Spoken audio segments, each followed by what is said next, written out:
ഇന്ന് റമദാൻ 17 ഇസ്ലാം മതവിശ്വാസികൾക്ക് ഇന്ന് ബദർ ദിനം. തിന്മയ്ക്കെതിരായ പോരാട്ടത്തിൽ നന്മയുടെ വിജയമായാണ് ബദർ ദിനം ആചരിക്കുന്നത്. പള്ളികളിൽ ഇന്ന് പ്രത്യേക പ്രാർത്ഥന നടക്കും. ഹിജ്റ 2-ാം വർഷം റമദാൻ 17-നാണ് മദീനക്കടുത്ത് ബദറിൽ പ്രവാചക അനുയായികളും ശത്രുക്കളും ഏറ്റുമുട്ടിയത്. പ്രവാചകൻ മുഹമ്മദ് നബിയും ഇതിന്റെ ഭാഗമായിരുന്നു. പ്രവാചകന്റെ പക്ഷത്തു നിന്ന് 313 പേരും 1000-ലധികം വരുന്ന എതിരാളികളും. ശത്രുക്കളെ പ്രവാചകനും അനുയായികളും പരാജയപ്പെടുത്തിയെന്നാണ് വിശ്വാസം. 14 ഇസ്ലാം മത വിശ്വാസികൾക്ക് ഏറ്റുമുട്ടലിൽ ജീവൻ നഷ്ടമായി. ഇവരുടെ ഓർമ്മ പുതുക്കൽ കൂടിയാണ് ബദർ ദിനം.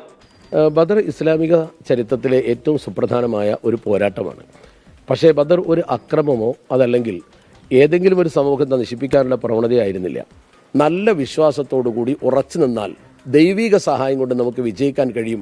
മാത്രമല്ല, ഒരു ആദർശത്തിന് വേണ്ടി നമ്മൾ അങ്ങേ അറ്റം വരെ പൊരുതാനും അതുപോലെ തന്നെ ഉറച്ചു നിൽക്കാനും തയ്യാറാവണം. എന്നാൽ അള്ളാഹുവിൻ്റെ വിജയം നമുക്ക് തീർച്ചയായും ലഭ്യമാകും എന്നതാണ് ബദർ നൽകുന്ന സന്ദേശം. ബദർ വിജയത്തിന്റെ ഓർമ്മ പുതുക്കി പള്ളികളിൽ ഇന്ന് പ്രത്യേക പ്രാർത്ഥനകൾ ഉണ്ടാകും.